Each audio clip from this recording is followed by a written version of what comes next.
The Wild West. Yeah, take your guns and your spurs. Christchurch would be an awesome place to shoot a western at the moment. I remember having a conversation with a friend after the September quake, saying, I think maybe now's a good time to go. I don't think I can stand it. We wanted to demonstrate that projects of a temporary nature were important and just as important as rebuilding. And we wanted to show that temporary projects have a life and an energy of their own that can really change or enliven a city.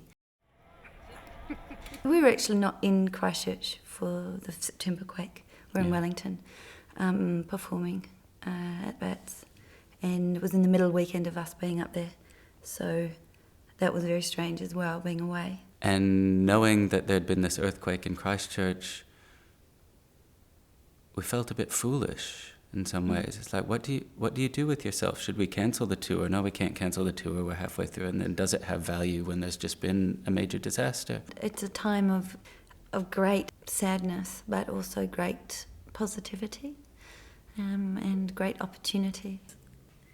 I really loved the first project because it was it was magical. It was a really a surprise, and I learned so much. And because it was still in the central city when it was around, and it was warm and it was lovely. Dennis Moore, the auto electrician, he owns his land, in his overalls. Went to see Dennis, told him the idea. He said, "Sounds great. Do whatever you want." It was fantastic. Yeah. He's such a nice man. Tony, being very much a businessman, wanted to talk it through and looked at the legal agreement and came back with questions and wanted to change a clause. But gave us permission. And that moment, I remember standing out on the street in front of the Gap, jumping up and down, and because I was so excited that actually now we could do something. I felt the sense in my stomach, like, oh wow, you really have to do it now.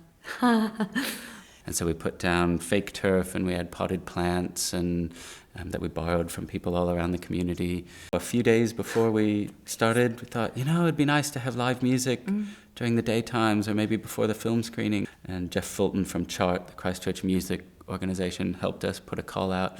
And by the end of the 2-week project, I think about 40 bands played. There are people out there that want to be able to do something and give to the city with their skills.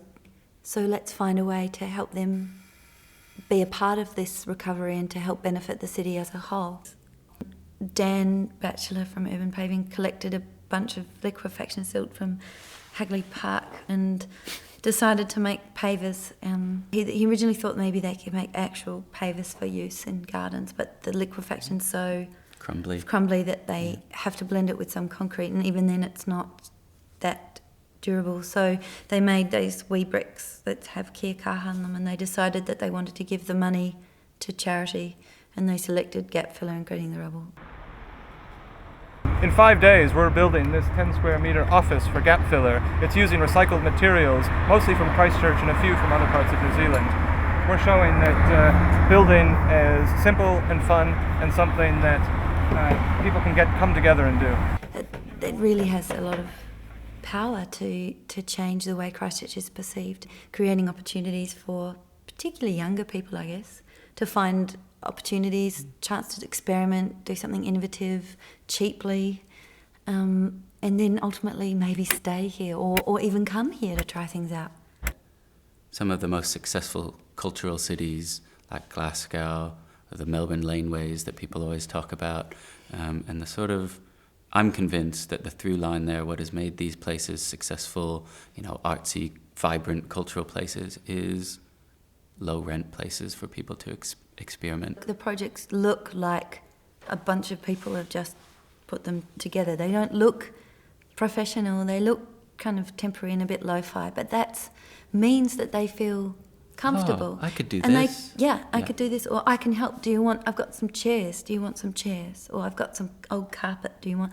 So it's accessible. And what really surprised me was the number of intimate conversations we had with complete strangers. People would venture onto the site and suddenly want to talk to you about everything. And I don't think I fully realized it then, but thinking much later, thinking about the projects that we've done, I realized they weren't seeing so much what we were doing as seeing through that to sort of the potential for what could be done. Gap filler has a huge, there's community component and community goodwill and community engagement and volunteers, retired people working in the council, construction workers, architects, young people, students, young families. There hasn't been much negativity at all. It's usually overwhelmingly positive.